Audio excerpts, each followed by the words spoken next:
Assalamualaikum warahmatullahi wabarakatuh. Nama saya Egi Mariadi, kuliah di Universitas Pelita Bangsa, Prodi Teknik Sipil, dosen Bapak Purnama Sahrial Fradini. Baik, di sini saya akan menjelaskan tentang etika bersosial media. Di sini saya akan menjelaskan beberapa poin, yaitu pengertian media sosial dan perkembangan, yang kedua hukum media sosial, yang ketiga hal penting, etika dan fungsi bermedia sosial, dampak positif dan negatif dari media sosial, terus manfaat dari pengguna media sosial, serta kesimpulan. Baik, langsung saja ke materi. Pengertian media sosial. Media sosial adalah media daring yang digunakan untuk kebutuhan komunikasi jarak jauh, proses interaksi antara user satu dengan user lain, serta mendapatkan sebuah informasi melalui perangkat aplikasi khusus menggunakan jaringan internet. Nah, di sini ada klasifikasi untuk berbagai jenis media sosial. Di antaranya adalah sebagai berikut. 1. Proyek kolaborasi merupakan sosial media yang berbentuk website di mana penggunanya diizinkan untuk mengubah, menambah, atau menghapus konten di dalam situs tersebut. Contohnya adalah Wikipedia, Medium, WordPress, dan lain sebagainya. Yang kedua, konten. Konten di sini adalah pengguna media sosial. Di dalamnya dapat berbagai konten seperti video, e-book, dan gambar. Contohnya itu seperti penerapannya adalah TikTok, Instagram, dan juga YouTube. Nah, yang ketiga itu situs jejaring sosial. Di sini adalah aplikasi yang mengizinkan pengguna untuk dapat terhubung dengan informasi pribadi yang telah dibuat. Informasi pribadi tersebut berupa postingan foto, video, atau contoh platformnya adalah Facebook dan Instagram. Nah, yang keempat adalah blog dan microblog. Adalah aplikasi ini lebih dapat membuat pengguna media sosial bebas mengekspresikan segala hal. Sebuah blog yang terisi curhatan hati atau disebut sering disingkat itu curhat maupun sebutan kritikal. Contohnya platform yang sering digunakan adalah Twitter dan Facebook.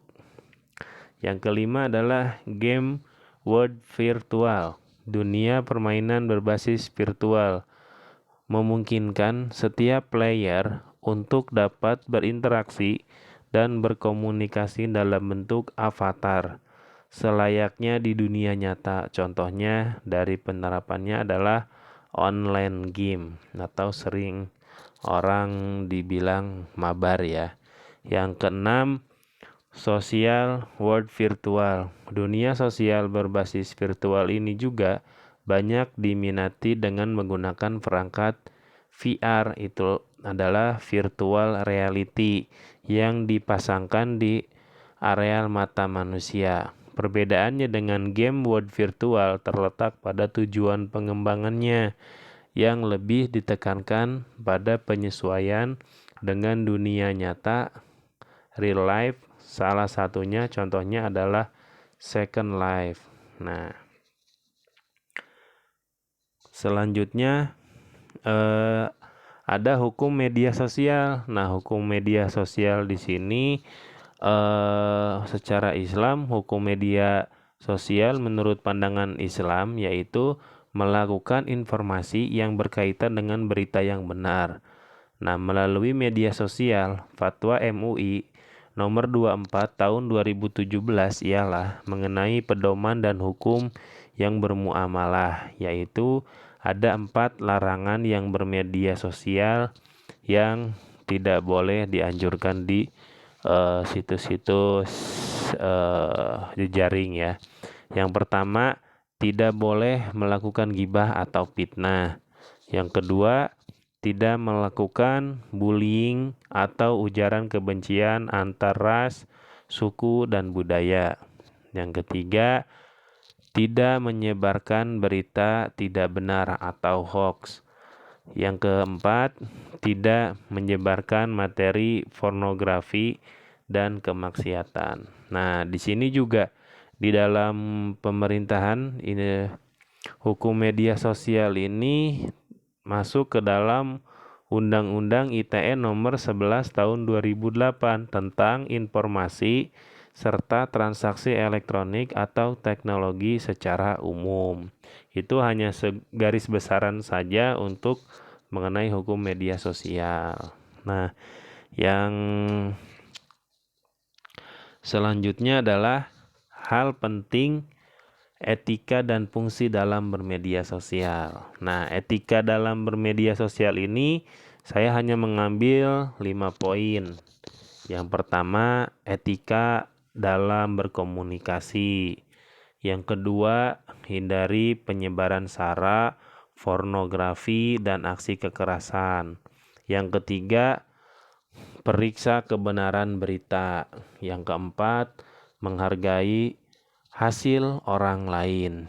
Yang kelima, jangan pernah terlalu mengumbar informasi pribadi Anda.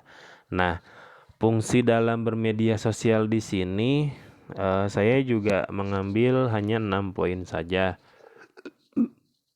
Yang pertama, memperluas jaringan bisnis dan peluang untuk ekspansi bisnis. Yang kedua, meningkatkan popularitas produk maupun brand bisnis. Yang ketiga, mendapatkan pelanggan baru dengan market yang lebih luas. Yang keempat, memberikan feedback yang dilakukan secara tepat dan cepat. Yang kelima, meningkatkan pengunjung website dan peringkat di mesin pencarian seperti Google ya. Yang keenam, menjaga hubungan baik dan kepuasan pelanggan. Nah, inilah etika dan fungsi dalam bermedia sosial yang harus kita jaga agar bisa menjadikan bermedia sosial dengan baik. Oke, yang selanjutnya itu adalah dampak positif dan negatif dari media sosial tersendiri. Nah, dampak positifnya itu terutama dalam melakukan interaksi baik secara sosial, politik maupun ekonomi. Pengguna media sosial memberikan kemudahan dalam berkomunikasi, baik dengan teman, keluarga yang dilakukan melalui face to face karena faktor jarak. Dengan media sosial, kita bisa dipertemukan dengan keluarga, teman lama lewat jejaring sosial.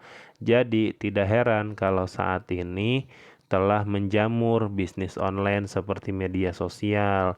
Bahkan di kota besar, pengguna komunikasi dalam menjalani kerjasama bisnis secara luas, meningkatkan kredibilitas perusahaan atau organisasi.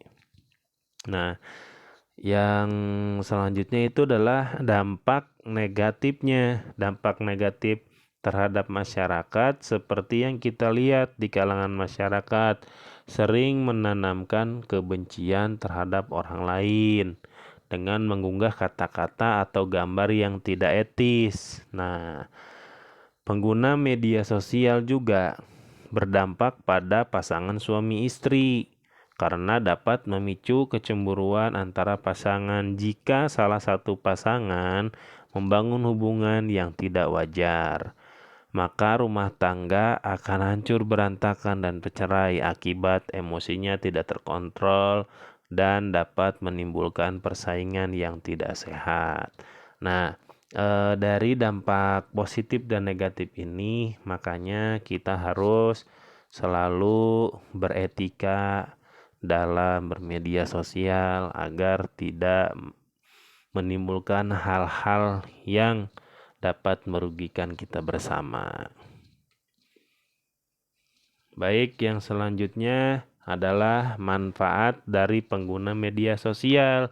Nah, manfaatnya ini adalah satu, kita bisa mendapatkan informasi secara aktual. Nah, yang kedua, mampu berkomunikasi secara real time. Yang ketiga, meningkatkan brand awareness. 4, meningkatkan traffic dan peringkat pencarian seperti Mbah Google. Yang kelima, membangun relasi dengan cepat dan luas. Dari manfaat media sosial, maka klasifikasinya merupakan sebuah media berbasis kecanggihan teknologi yang diklarifikasikan dari berbagai bentuk seperti majalah, forum internet, weblog, bookmark sosial dengan menerapkan satu set teori dalam bidang media penelitian seperti kehadiran sosial, terus media kekayaan dan proses sosial, self-presentasi, dan self-disclosure. Nah, yang selanjutnya itu adalah kesimpulan. Nah, di sini kesimpulan dari teori yang sedikit saya sampaikan itu saya hanya mengambil beberapa saja. Yang pertama, media sosial adalah media daring online yang digunakan untuk proses interaksi, komunikasi, menyampaikan informasi tanpa batasan ruang dan waktu yang dapat dilakukan oleh setiap orang. Yang kedua, jenis-jenis media sosial yang sering digunakan untuk menunjang produktivitas bisnis adalah Facebook, Twitter, Instagram, WhatsApp, YouTube, dan LinkedIn. Ya, atau masih banyaklah jejaring-jejaring yang lainnya yang dapat menguntungkan ataupun ya yang banyaklah yang negatifnya juga, tapi kita ambil yang dari sisi positifnya saja. Yang ketiga, dari pengguna medsos sendiri dapat menimbulkan dampak positif dan negatif. Anda harus dapat memilah dan memilih berita yang baik atau tidak baik, sehingga dapat memanfaatkan fitur dan kemudahan dalam aplikasi media sosial sebaik mungkin dan menghindari perbuatan yang menimbulkan efek negatif untuk bisnis Anda. Maka dari itu, kita harus bijak dalam bermedia sosial agar tidak merugikan hak bersama dalam pengguna. Yang terakhir, saya hanya ada sedikit kata-kata untuk kita bermedia sosial ya. Gunakanlah media sosial dengan bijak agar nyaman pada saat penggunaannya. Baik, hanya itu saja materi tentang media sosial, hukum, terus etika dalam bermedia sosial, dampak positif dan negatif. Itu hanya saja segelintiran materi yang saya bisa sampaikan. Oke, itu saja yang bisa saya sampaikan. Jika ada kesalahan dan kekurangan, saya mohon maaf. Salam Pelita Bangsa. Terima kasih. Assalamualaikum warahmatullahi wabarakatuh.